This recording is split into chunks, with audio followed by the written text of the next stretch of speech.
Thank you all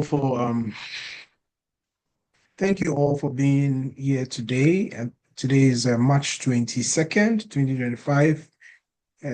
As we do, as usual, we have one of our esteemed clients here, has worth of experience and specialized skills. And so we'll be hearing about him more specifically to also help um, understand the intricacies that involves NIW and as well as EB, the employment-based petitions as well.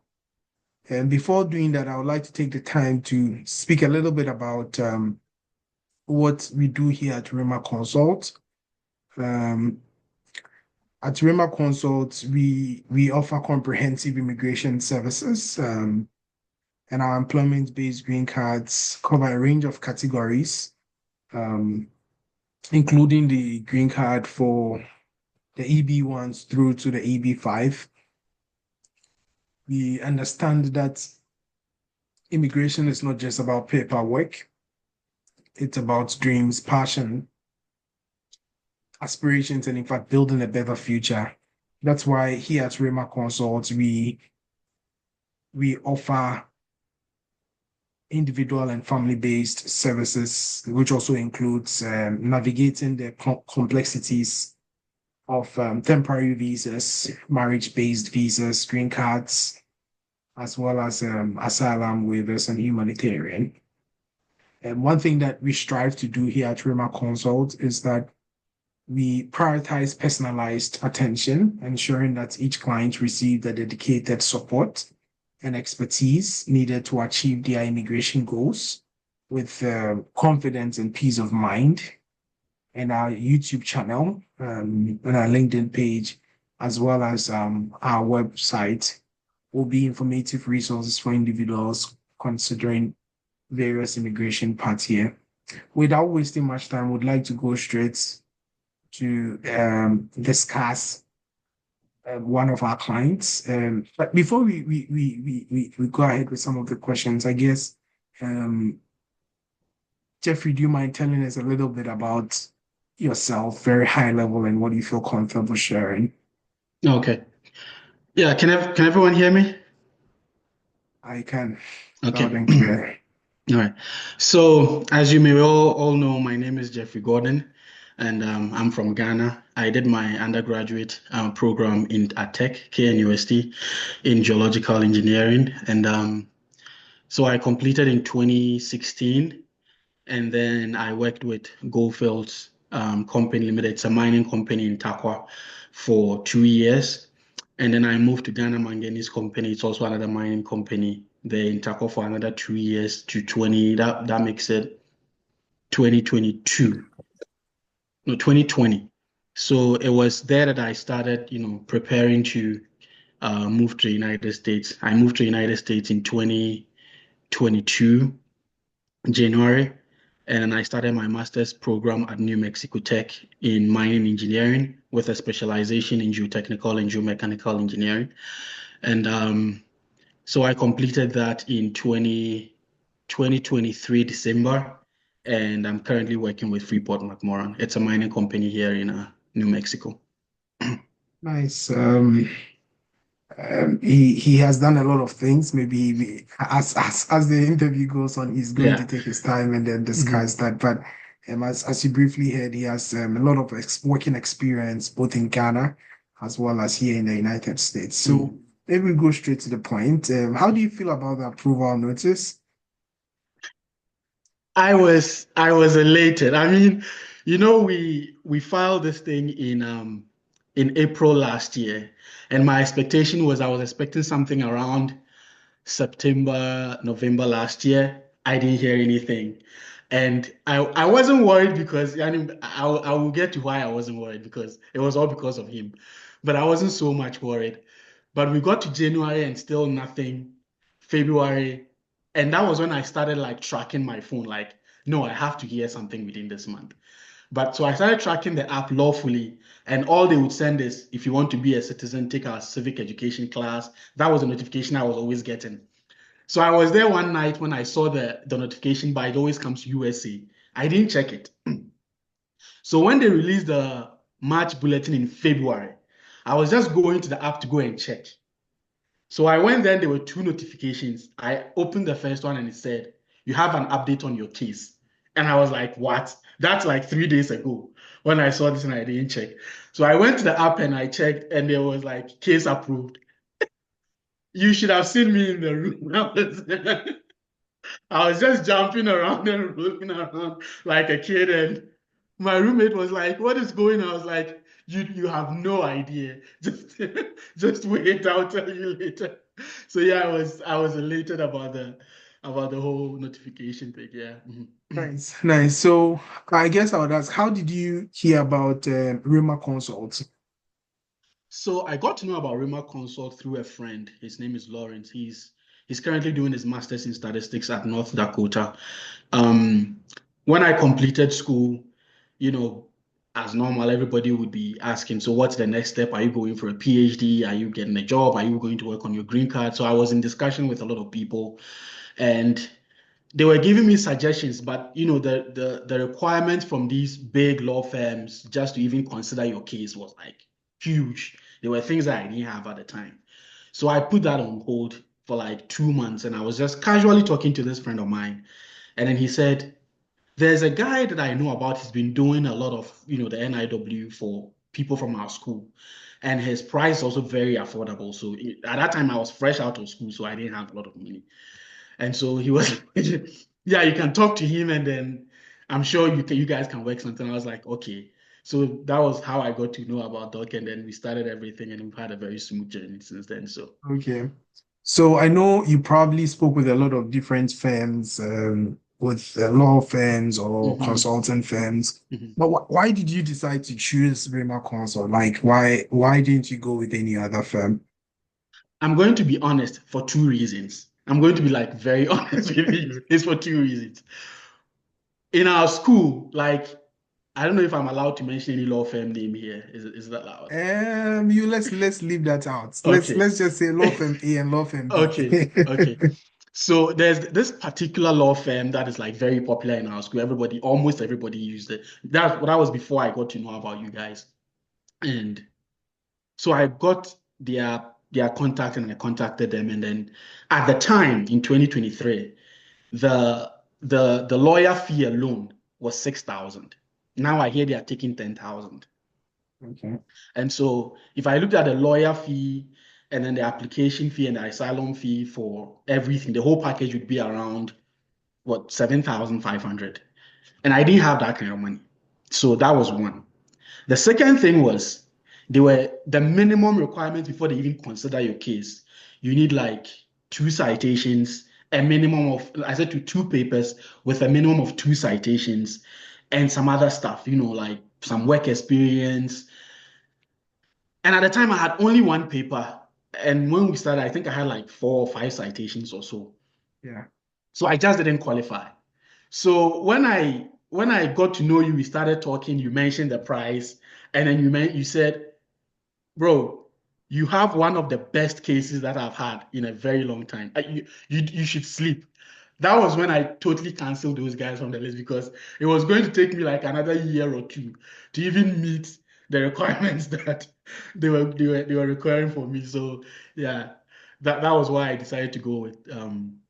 Rhemma It's because of Consult. the cost and then the requirements. Gotcha. Okay. Well, that's very true. I do know that some firms are very picky with how they decide to even choose their clientele before they even decide to work with you. So for some clients, even if you do have the money in Mhm. hand, you may not be able. For some firms, if you do have the money in hand, you still may not be able to work. And I guess so. Like, what were there any specific like factors or features of Rhemma consults that stood out to you? Number one, I would say is the transparency. When I started the journey with you, like at every stage, every write-up, you would send it to me and say, "Hey, I want you to read this. Is this okay? Am I misrepresenting anything in your portfolio? Like, is the evidence I'm putting there correct?" That was one. So I was extremely confident about what was going. Even though I was not the one doing the work, I knew what was in there was correct. I knew everything that was in there was accurate to the best of my knowledge. That was one. And two was the timelines. The time that I was asking these guys, right, they were telling me that once they even accept your case, from the time they accept your case to the time that you actually file your forms, it can take about 3 to 4 months from accepting your case to filing. From accepting my case to filing with Rhemma was 3 weeks. It was less than 3 weeks, actually. So that was, and if I look at it, it's not like they didn't do anything. If I look at the amount of work they did in 3 weeks, it was just amazing. And one other thing was making a case out of things that I personally thought were not valuable. Like I had a conference in my own school, which even the certificate is not even valued in the school. But Doc took that thing and sold it in a way that if I were the one at USCIS, I would approve my own. I would approve my own request. Like when I read it, I was so impressed. Like, how did you make this part of the case? Like I wasn't even thinking I was even going to add this, but all these little things came together to make the case like very solid. So that was one other thing that stood out.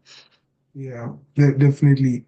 And Mm. also just so that we are all Mm. aware, like he had been doing so magnificent work. He did a couple of projects for OSHA as well, right? You Mm-hmm. did you did some projects for OSHA, and then you did some projects for NIOSH as NIOSH, well. yeah. Mm-hmm. NIOSH, yeah, NIOSH. And then most of your projects back then, like was funded by is it the NIOSH. US Depart? Yeah, NIOSH NIOSH. Yeah. Mm-hmm. Mostly it was NIOSH. Yeah. So tell us a little bit about some of the projects you worked on, just so that somebody gets some of the magnificent work you were doing too.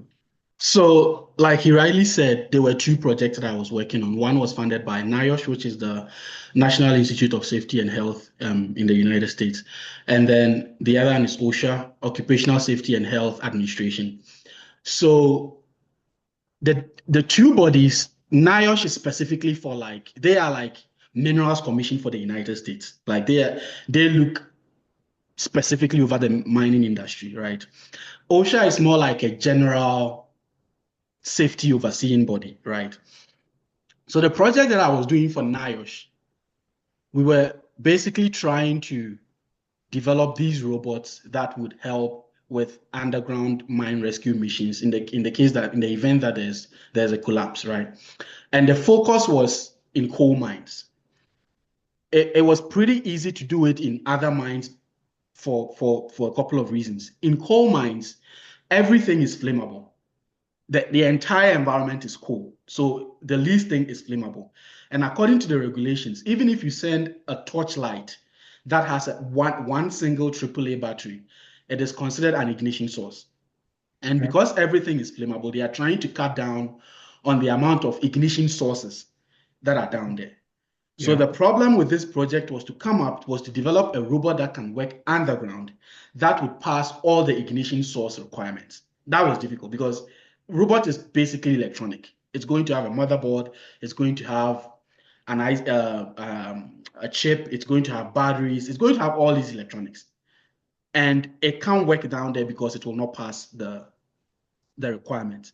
So our job was to make the robot intrinsically safe. Even if it burns on the inside and not on the outside. So it was more of a multidisciplinary project. We had mechanical engineers involved, electrical engineers involved, and mining engineers involved as well. As I understand, the project is still ongoing. We only worked on a very small part because it's almost like a $4 million project. It's spanning Yes. like a long time. So we did a very small portion. My portion was to make sure, and one thing I forgot, in the underground mines, there are no internet access, there is no Mhm. GPS, and you have to make these robots communicate with people outside. Gotcha. So we developed these tags that they put on the uniforms with infrared rays that could communicate with the robot. Like it basically bounces off one person to the next person to the next person, and it comes outside. So it's more like a chain. That was where my expertise was. Um, we did a very small portion of it. It's still ongoing. They are still not done with it yet because I'm telling you, you should see the list of requirements. It's very, very difficult to pass everything before you can work down there. And then the other thing was with OSHA. So with OSHA, I developed safety materials, videos, posters, a lot of these safety materials that we use to train underprivileged construction companies in the state. So when we say underprivileged construction companies, we're talking about companies that do not have enough capital to have their own dedicated safety department. So the state is trying to help them with safety trainings because nobody tells them anything about safety. So they came to our school, and then because mining and construction is, very similar, we sort of know all the hazards that are, they can face. So they gave us the money to develop these trainings. So we would go out there periodically with these companies and do it like with them every morning. So that was something that I did all throughout from I think from my second semester all the way till I finished. And then I wrote a paper on that too, on the effectiveness of these safety trainings Yeah. for the people. Yeah. Mm. And thanks for the detailed description. One of the Mm. things that I would like to say is that his project, specifically the one that involved the use of robots in underground mining, also had a lot of broader implications, even beyond the mining sector, right? So one of the things you want to think about is military operations in the United States. There are a lot of places whereby you don't want to have human personnel going to certain for example, like even there could be a landmine that has full of explosions, right? And so the implications of the project that our esteemed client, Jeffrey Gordon, was working on had more broader implications that could be used for the military as well. And of course, safety. You don't want situations whereby there are a lot of lack of safety issues. So most of his project that he did, even though had implications just for the mining sector, they had broader implications that makes US competitive, right? So those are things that we helped highlight to discuss the significance of his project and his expertise that goes beyond his field of endeavor. So that definitely, and that's something that it's. But I would ask, like, how confident were you in the likelihood of a straight approval before working with Rhemma Consult? Before working with Rhemma Consult, Yeah. I wasn't even getting accepted, so not to even talk about approval. I really had no hope of even getting accepted because some of these requirements like papers, citations, and those things, they are really difficult to get once you're out of school, Yeah. right? And at the time I was out of school, so I was like, am I now coming to write a whole new paper? Like, what is the topic going to be about? Who is even going to fund it? Like a fresh graduate from school, no money and stuff. So I wasn't even thinking about approval. I was even thinking about acceptance. There was even no hope of acceptance, not to even think of approval. But once I started working with Rhemma, my confidence levels were moved from here to Mars. Like I was telling you, I was expecting a response in September. I had nothing in September, October, November, December. I was still not worried. I was still not Gotcha. worried because of the transparency. Like I knew exactly what we sent, and I knew that this was solid.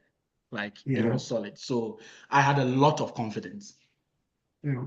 after Eh, working with him. got you. And you've spoken a little bit about some of the projects you worked on in school and some of your ongoing research projects.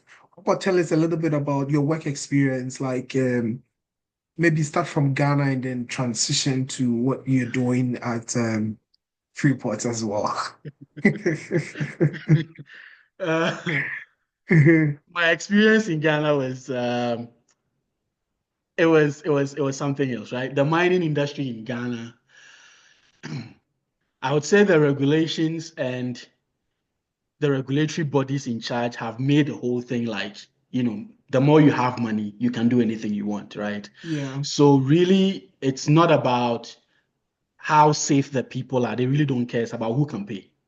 Okay. And I'm not Okay. saying this to, you know, badmouth the companies in Ghana. I've been there. That is what is going on in terms of safety. Yeah. But over here, it's different. Like The guys come, they come in their normal dresses and they are extremely strict, right? Okay. What I do here right now, the, I'm basically in charge of anything liquid or water on the mine. Okay. So Okay. all of the, I'm in charge of the dams, right? I know when I Okay. say dams, people will be thinking about water dams like Akosombo. In the mine, we have dams that store acid instead of like, imagine Akosombo with acid. Everything in there is acid. Wow. So Akosombo breaches and everything that goes downstream is water. And then the worst thing you can have is to wash away people's houses and stuff like that. Imagine the whole thing is acid. That would be far worse. Two, even if you don't have like, a dam breach and then the acid is percolating into the underground water system. If water is percolating into the underground system, it's fine. Nobody cares. Yeah. But if acid is going there, that is another issue. So my Yeah. duty is to make sure that these dams structurally they are sound all the time. We are meeting all the regulations. If there are any defects, I have to come up with a scope of work and get it fixed as soon as possible because it's very delicate. If it's just water, you can have some Yeah. leeway, but because of what we are storing, it's very, very delicate. So that's what I do. And then I run these,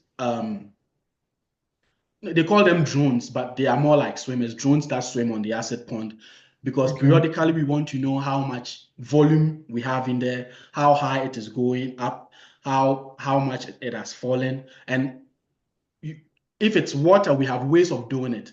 But because it is acidic, people can't go in there. We can't even have divers in there. So we have to do this remotely with drones. So we have these drone sensors that sends sonar waves down there. And then we have a lot of calculations. I don't want to go in there that we do to, Yeah. get the volume Yeah. of the pond and everything. Yeah. Yeah.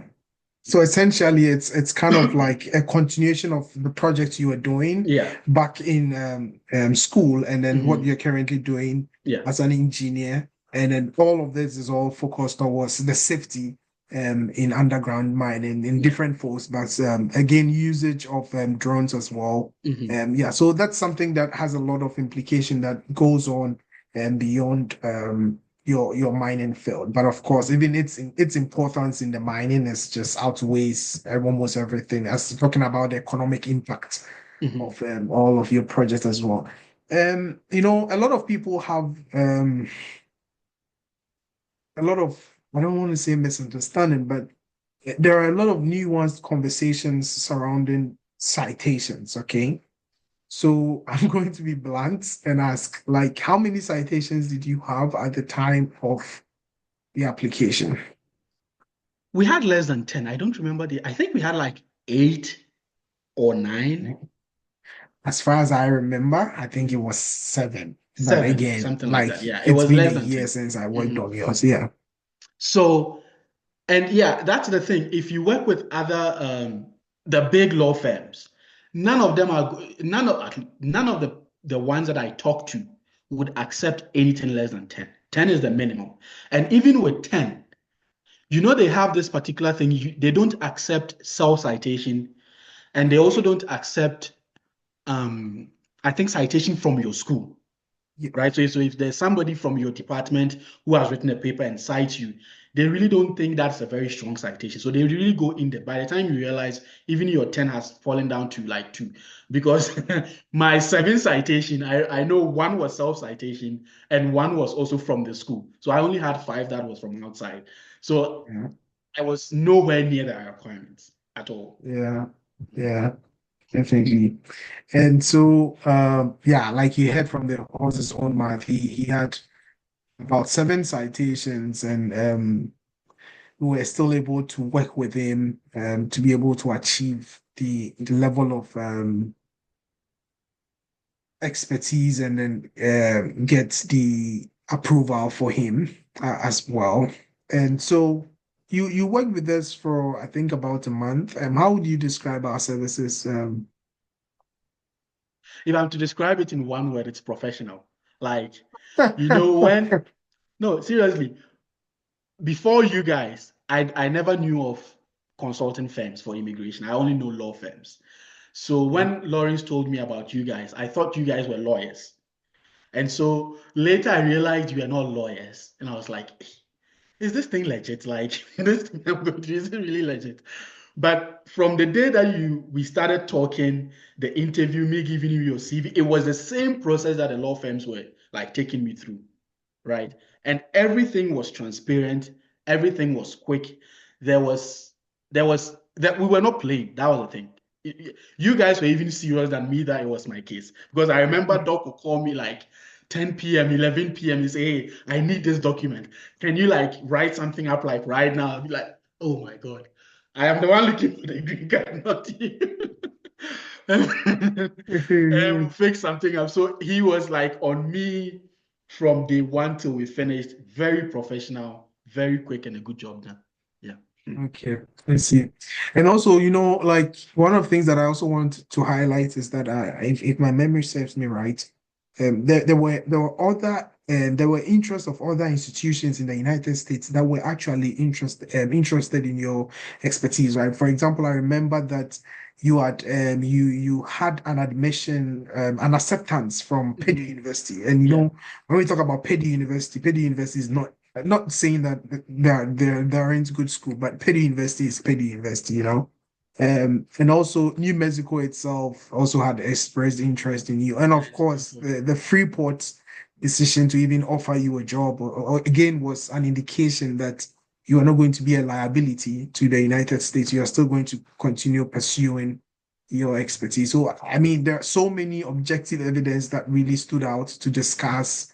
Um, why you are an expert and what you are doing really speaks to um, championing US and making it globally competitive. So thanks for sharing that as well.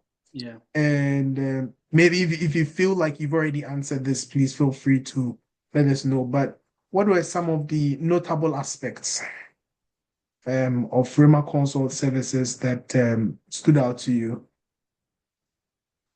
Okay, so before I answer that one, I would like to add a little bit to the acceptance thing. So I had admission to Purdue, I had admission to Stanford, and then to New Mexico Tech. But the reason why I accepted New Mexico Tech was because none of these schools, none of the other two schools gave me scholarship. And coming to the United States without scholarship, if I even sell our family house, I can't pay. So I had to choose the one that, helped me out Yeah, a little bit. And then after school, I had an offer from Barrick Gold and then Freeport. yeah, But the Barrick Gold offer came very late. And actually, I think Freeport gave me the offer because of this robotics thing, right? Because they needed someone to run the drones on those asset dams. That was the main thing. And then so when the HR came to our school for how do you call it this? I've forgotten the name. Where companies career come to fair.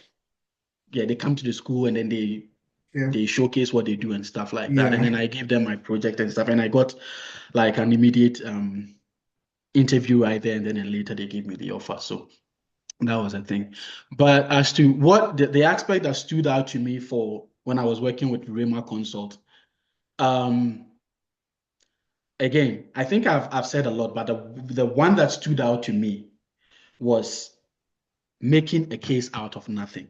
Because honestly, if I had tried to do this myself, or if I had maybe talked to some other people, there were a lot of things that I would have left out. Even working with Doc, I left those things out. But somehow, I don't know if he's a pastor or a prophet, he would call me and say, don't you have this? Don't you have this? And I'll say, I have this, but this is nothing. Be like, what are you talking about? Bring it, give me those documents. Don't you have like any presentation even in the school? I'll be like, yeah, we had a symposium, but like, so even my CV that I presented to him, I think after he read it, he was like underwhelmed and he was like, maybe, the guy left a lot of things out. So he called me the next day asking for a lot of very, very little things. And then how he couched it and sold it. Oh my God. That was the thing that stood out to me. If anything stood out, it was that one. That was the thing that stood out to me. Yeah. Well, thanks for sharing that. But I also want to make it so obvious that you had a very compelling case. Many a times, like my clients find it that like some things are very little, but it speaks to a lot of competence and expertise, right? One of the things I remember is you even shared some shots from the training sessions, right? Indicating some of the impact of safety issues, that you did for these underserved companies as well. And then you also having different admissions from different reputable institutions sounds to me that you're an expert. Not everybody who applies schools gets admitted, even admission, whether granted funding or not. And also being part of getting two different job offers also speaks to the fact that other different organizations, not to talk of your scholarships, you had so many scholarships. You haven't even mentioned your scholarships. Yeah. You had so many scholarships, and some of these scholarships were really competitive, and some of them were based on your expertise and not just because you are needy. There are financial based scholarship, and then there are merit based scholarship. So you really had compelling case as well. And I think one of the things is, remind me, we had a letter from, was it from one of the federal agency OSHA, who supported OSHA? Yeah, I think Okay. because of your work with OSHA, Yeah. you were able to also get, I think, a compliance specialist who was Mhm. with OSHA to also Yeah. attest Mhm. to some of the things you've been doing. So, there are so many ways that we really showed your case. So thanks for sharing that as well. I guess I would say that And you know something? Recently, the guy, when I got the approval, I forgot to tell them because I planned to tell them because they gave me that letter that if it goes well, I will tell them. But I okay. forgot. And like 3 days ago, the guy called me and said, "Hey, it's been almost a year now. We gave you that letter for the immigration thing. How far is?" I was like, "Oh, I got it, but I forgot." We were like, "Oh, we have some new lawyers here who are like very, good with these things. So we thought you might be having some problems. We were ready to give you any other assistance you might need for the immigration. And if you really want to do this project for us again, just let us know.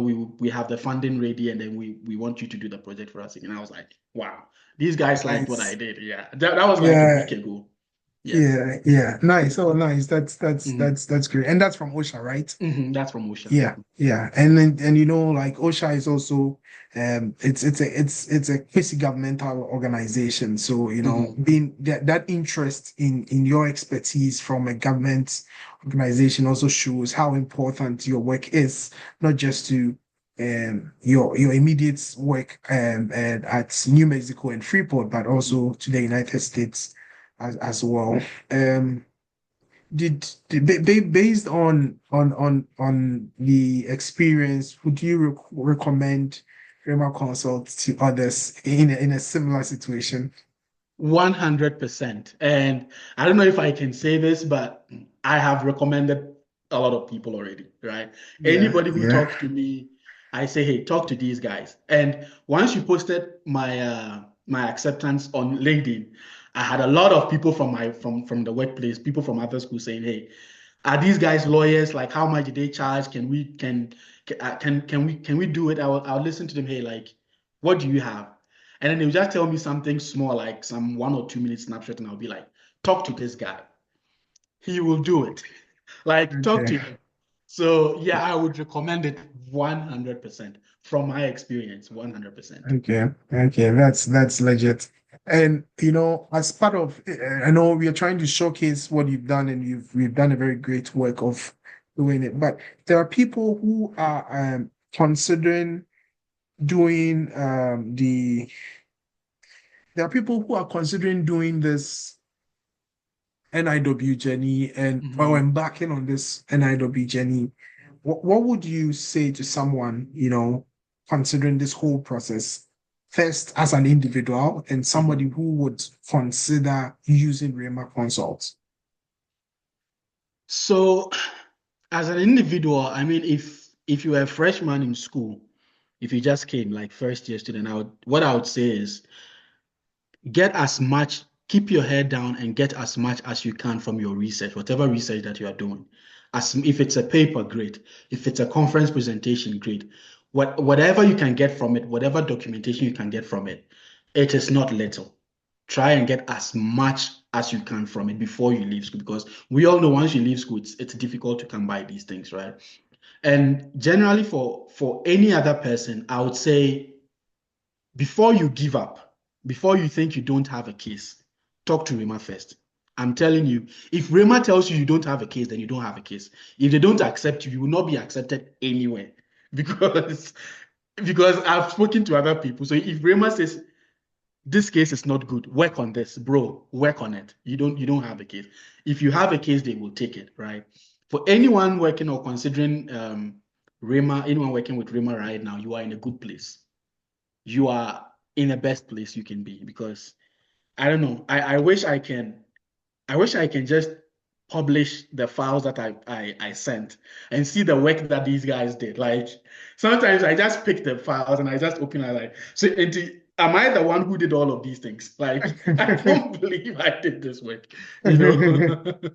Yeah.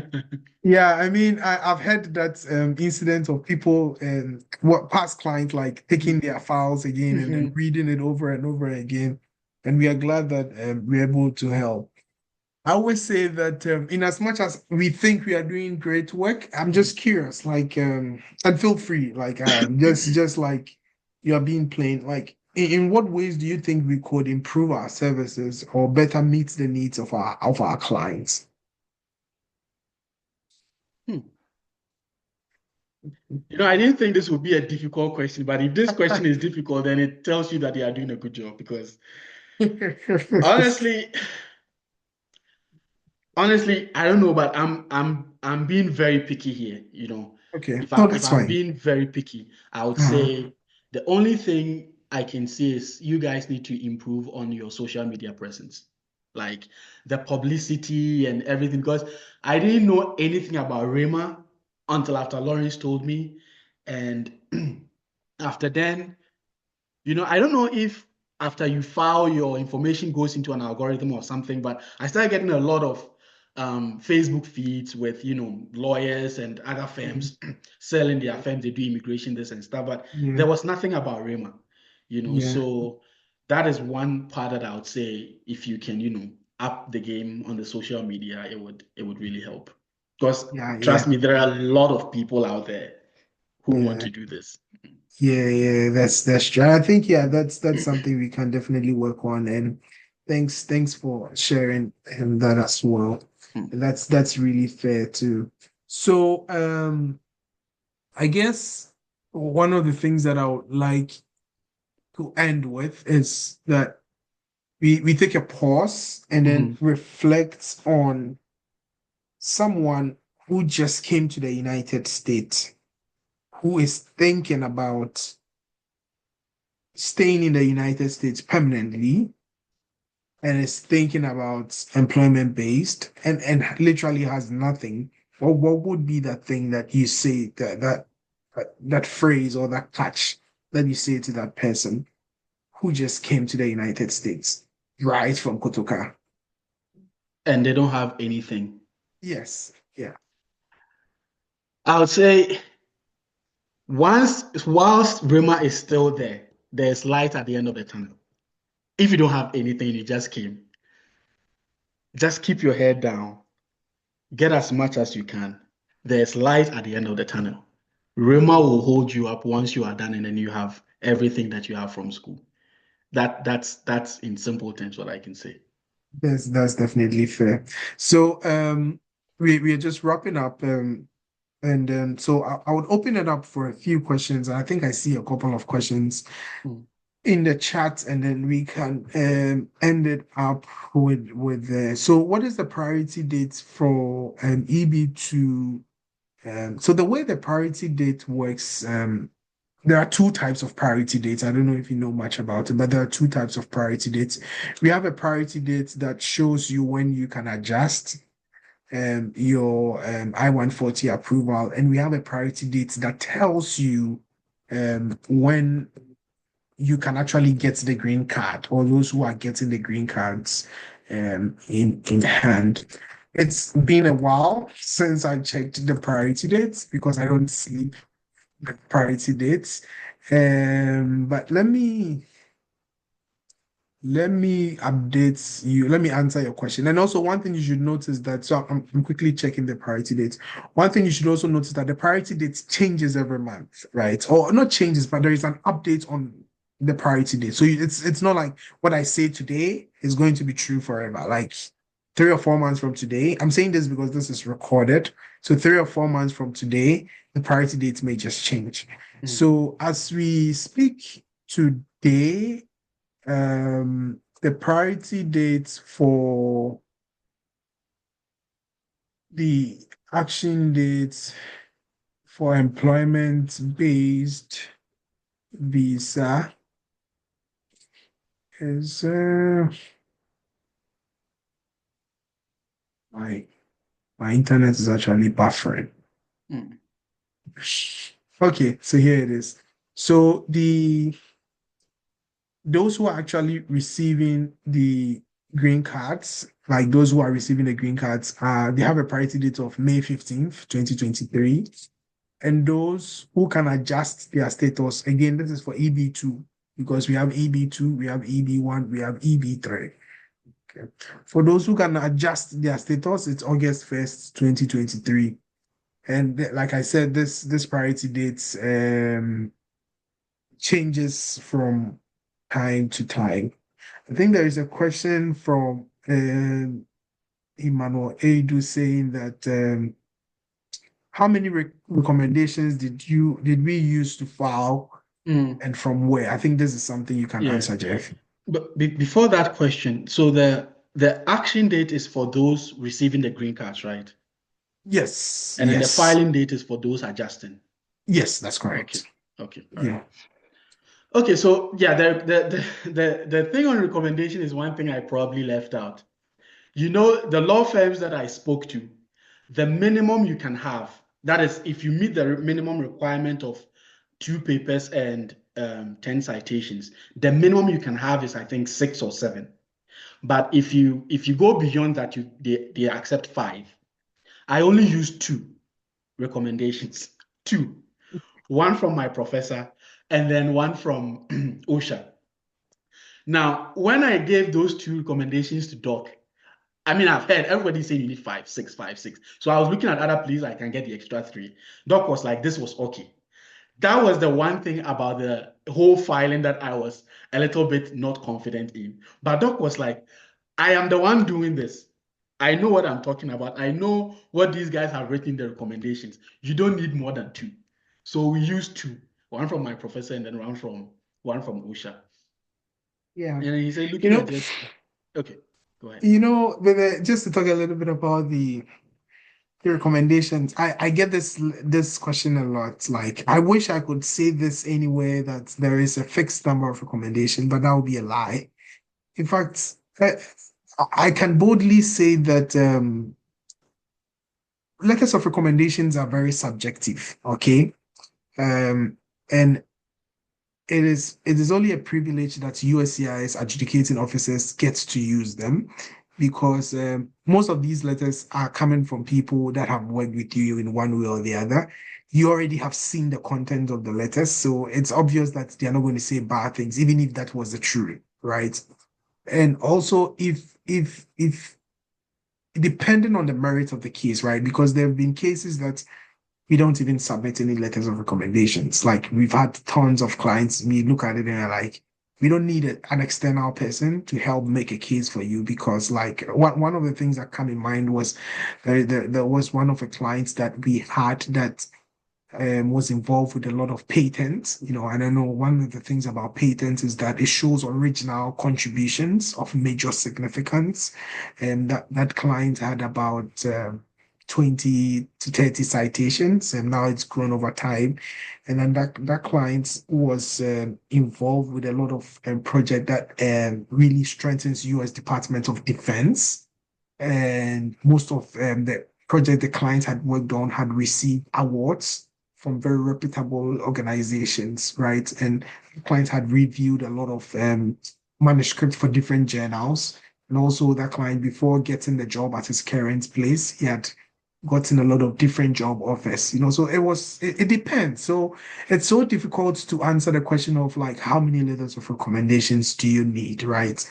Here at Rhemma Consult, we look at the case, we look at the merit of the case, we look at the portfolio. And when we did that for the case of Jeff, we came to a conclusion that two letters of recommendation is great. We didn't need to show more than two.